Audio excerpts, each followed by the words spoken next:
జంగారెడ్గూడెం పట్టణం రాజీవ్ నగర్లోని వరసిద్ధి వినాయక స్వామి ఆలయం వద్ద వినాయక చవితి వేడుకలు శనివారం ఘనంగా ప్రారంభమయ్యాయి.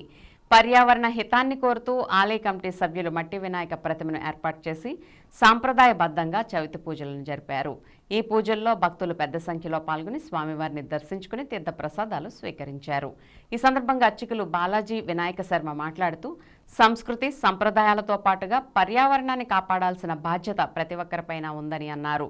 దీనికోసమే మట్టి వినాయక ప్రతిమను ఏర్పాటు చేసి వినాయక చవితి వేడుకలను జరుపుతున్నామని తెలిపారు. ఈ కార్యక్రమంలో ఆలయ కమిటీ సభ్యులు స్థానికులు పాల్గొన్నారు.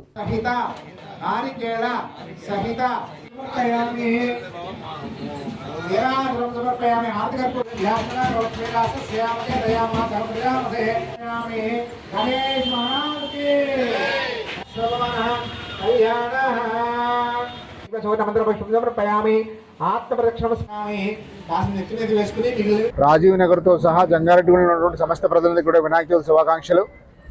రాజీవ్ నగర్లో ఇది దిగ్విజయంగా 3వ సంవత్సరం పూర్తి చేసుకుంది. మట్టి విగ్రహం వినాయక చవితి నాడు వినాయక గణపతిని మట్టితో తయారు చేసినటువంటి విగ్రహాన్ని తయారు చేసి అదేవిధంగా దానికి పూజాధికాలు షోడశోపచార పూజ 9 రోజులు చేయడం అనేది మామూలు విషయం కాదు.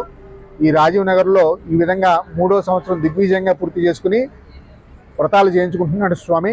కాబట్టి ఈ రాజీవ్ నగర్లో ఉన్నటువంటి సమస్త ప్రజలందరికీ కూడా విజయాలు చేకూర్చి సుఖ సంతోషాలతో ఉండి అందరికీ యజ్ఞాలు గండాలు అన్నీ తొలగి అందరూ కూడా ఆయురారోగ్యాలతో సుఖ సంతోషాలతో ఉండాలని చెప్పి ఆ విఘ్నేశ్వరుని ప్రార్థిస్తూ ఆ మట్టి గణపతి అందరికీ కూడా సకల విజయాలు కూడా చేకూర్చి పిల్లలు లేని వాళ్ళకి సంతానం, అదేవిధంగా ఇబ్బంది పడుతున్న వాళ్ళందరికీ కూడా సకల విజయాలు, దరిద్రంతో బాధపడుతున్న వాళ్ళకి ఐశ్వర్యము అన్నీ కూడా కలిగించేయాలని చెప్పి నమస్కారం చేసుకుంటూ